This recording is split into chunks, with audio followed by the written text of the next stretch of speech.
Hola a todos, compañeros enfermeros y estudiantes de enfermería. Gracias por estar al pendiente del grupo y de las publicaciones que realizamos. Espero les sean de utilidad. El día de hoy vamos a hablar sobre la presión de pulso, un indicador propio de la terapia intensiva, pero que es bastante sencillo de aplicar en cualquier entorno hospitalario.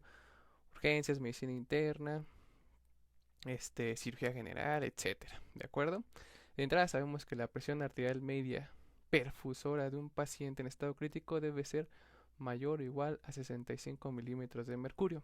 Este como valor eh, intrínseco, por así decirlo, nos resume lo mínimo indispensable para que un paciente mantenga la perfusión en todos los órganos diana, los más importantes, cerebro, corazón, pulmón, riñón, ¿de acuerdo? Sin embargo, existen también otros indicadores que nos pueden ayudar para saber hacia dónde va la evolución de nuestro paciente en estado crítico. Entre ellos está la presión de pulso, aunque también existe el llenado capilar, por ejemplo. Esta presión de pulso es una variable hemodinámica que nos puede proporcionar información importante sobre la capacidad de contractilidad del miocardio, ¿de acuerdo? Y a su vez también nos da información sobre el estado de las resistencias vasculares sistémicas, cómo es que están toda esa serie de vasos arteriales dentro del organismo. Están vasodilatados o con vasoconstricción, etcétera. Esa información nos la puede dar la presión de pulso. Y la forma de obtenerla, la verdad es que es bastante sencilla. ¿Qué es lo único que necesitamos? Que el paciente esté monitorizado y que dentro de sus variables esté la presión arterial, ya sea invasiva o no invasiva, como lo vemos en la imagen.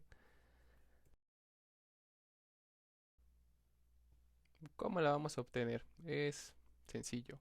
Vamos a sacar la diferencia entre la presión arterial sistólica menos la presión arterial diastólica, ¿de acuerdo?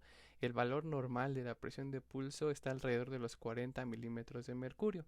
Vamos a tomar un ejemplo. Aquí tenemos 117,65 con media de 79, media perfusora. La presión en teoría está bien, está normal. Si le sacamos su presión de pulso, vamos a ver que es de 52. 117 menos 65 es igual a 52 milímetros de mercurio, la presión de pulso. Si se dan cuenta, habíamos dicho que el valor normal vale de 40 más menos 10, está en 52, un poquito alta, pero hablando del contexto del paciente, está estable, ¿no? Está normal, no va a pasar nada.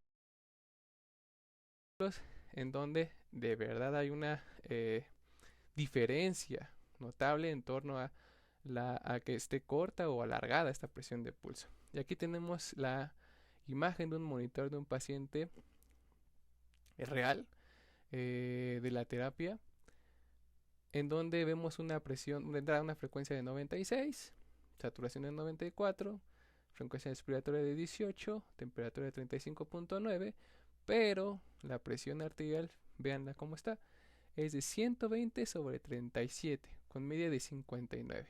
De entrada necesitamos aumentar esa media porque estamos teniendo problemas con los principales órganos, ¿de acuerdo? Mínimo de 65 para arriba, siempre recuérdenlo. En la otra imagen tenemos esta imagen sí tomada de la red, un paciente de entrada con una arritmia, no es un ritmo sinusal, está con alguna arritmia, frecuencia de 123, saturación de 99, fíjense la variabilidad de la pulsioximetría, muy semejante a lo como tiene el trazo del electrocardiograma, perdón, y vean la presión arterial, 76 sobre 51, media de 59 también, una presión nada perfusora, ¿de acuerdo? ¿Qué presión de pulso también tiene? Vamos a ver. En la primera imagen tenemos que la presión de pulso es de 83 milímetros de mercurio, 120 menos 37 es igual a 83. Está muy alargada esa presión de pulso. ¿De qué nos está hablando?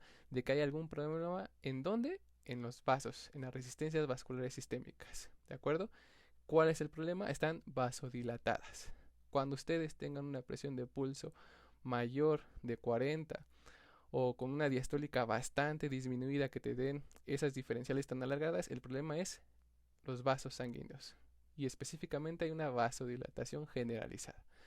En el segundo ejemplo tenemos una presión de pulso de 25, está muy cortita. ¿Y aquí cuál sería el problema? Cuando ustedes tengan unas presiones de pulso demasiado cortas, el problema es el miocardio. y en específico la parte de la contractilidad. ¿De acuerdo? Habíamos dicho que la presión de pulso es proporcional al volumen sistólico. Si lo tomamos como tal, fíjense de cuánto sería el volumen sistólico de este paciente. De 25 mililitros aproximadamente, cuando lo normal es de 40, 50, 60 mililitros por latido. Esa es la importancia de la presión de pulso, que nos dice en dónde está el problema y también, por ende, podemos actuar de forma temprana. Si vemos que las diferenciales están muy alargadas, ok, ¿qué va a necesitar este paciente? ¿Volumen? A considerar, ¿no? Mejor damos un vasopresor como norepinefrina. En este caso, la presión de pulso está muy cortita. ¿Cuál es el problema? La contractilidad. ¿Qué tipo de choque tiene? ¿Es necesario algún inotrópico? Todo eso es lo que tendríamos que considerar. Entonces tenemos que la presión de pulso muy cortita, de 30 a 25 milímetros de mercurio o menos.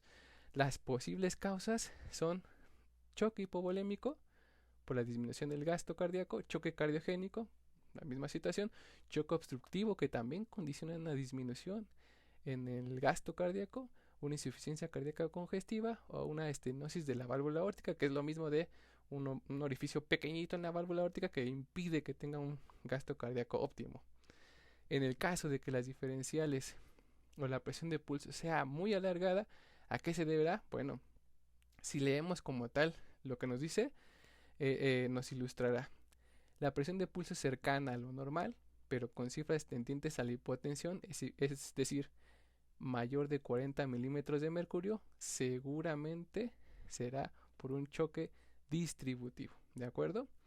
Si la presión de pulso es de 40, 50 o 60, y a lo mejor su presión tú la verías como de 90, 30, ya sabes que su diferencial es mayor a 40, pero su diastólica está demasiado baja. Es un paciente que está con hipotensión, ¿de acuerdo?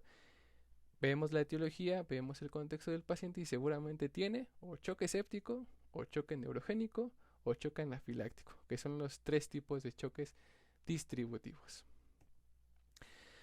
La terapia intensiva se jacta de utilizar herramientas avanzadas, monitorización avanzada, con mecanismos invasivos. Sin embargo, la clínica es fundamental en la valoración de un paciente. Estar a la cabeza del paciente, estar valorando indicadores como el llenado capilar, el índice de moteado, la presión de pulso. No hay necesidad inclusive de ponerle más catéteres al paciente. Con esta poca información más o menos sabemos hacia dónde va el problema y podríamos atenderlo de forma temprana. Esa es la importancia de los equipos de respuesta rápida. Espero les haya sido de utilidad esta información. Muchas gracias y compártanla con todos. Recuerden que la enseñanza siempre se comparte, si no, de nada nos sirve. Muchas gracias a todos.